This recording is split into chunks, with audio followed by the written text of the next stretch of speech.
আসসালামু আলাইকুম ওয়া রাহমাতুল্লাহ। বিএনপি এবং জামাতের নেতৃত্বের মধ্যে তুলনার কিছু নেই। কোনো রকম কম্পেয়ার করার কোনো জায়গা নেই। একটা নেতৃত্ব হচ্ছে ক্লাস 10 পাস করে ইন্টারমিডিয়েট, আরেকটা পাস হচ্ছে গিয়ে এমবিবিএস পাস করেছে, উচ্চতর ডিগ্রি নিয়েছে। বাংলাদেশের শ্রেষ্ঠ মেধাবীদের একটা অংশ তারা। সুতরাং চিন্তাভাবনা থেকে, কথাবার্তা থেকে, যেকোনো দিক থেকে বিএনপি এবং জামাতের মধ্যে পরিবর্তনটা একদম দৃশ্যমান।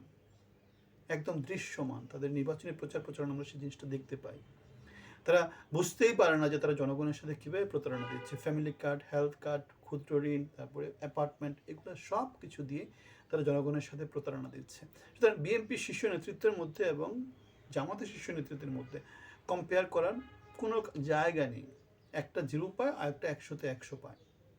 নজরুল ইসলাম খান একটা কথা বলেছেন, নির্বাচনী প্রক্রিয়ায় ছাত্রদের যুক্ত না করার আহ্বান। তাহলে এখন তো জামাতও বলতে পারে যে নির্বাচনী প্রক্রিয়ায় বুড়োদেরকে যুক্ত করা যাবে না। অন্য দল এসে বলতে পারে যে নির্বাচনী প্রক্রিয়ায় তরুণদের যুক্ত করা যাবে না। তাহলে কে নির্বাচনী দায়িত্ব পালন করবে? সুতরাং এই যে তাদের গড়পড়তা একটা জায়গাতে চলে যাবো যে ছাত্রদের যুক্ত করা যাবে না, তরুণদের যুক্ত করা যাবে না, বৃদ্ধদের যুক্ত করা যাবে না।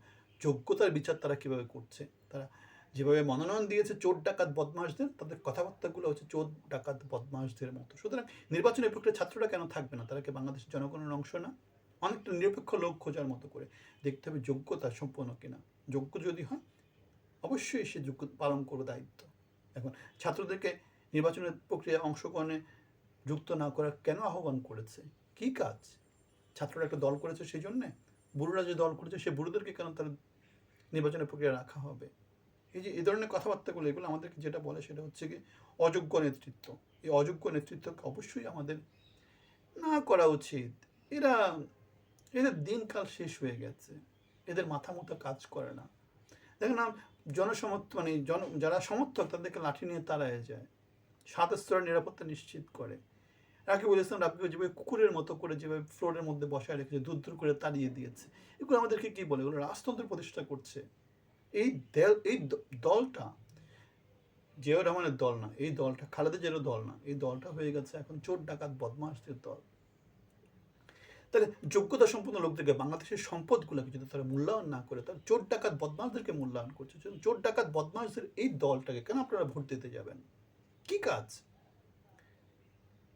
বাংলাদেশের পরিবর্তন 54 বছরে কেউ করেছে?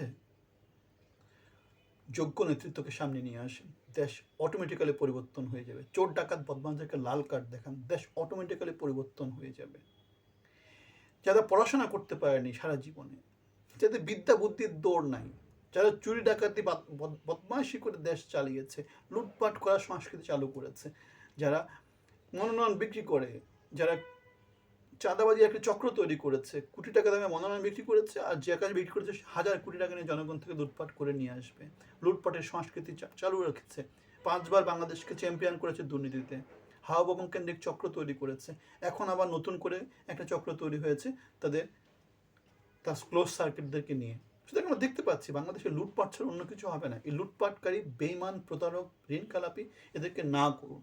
সবার জন্য শুভকামনা। আসসালামু আলাইকুম।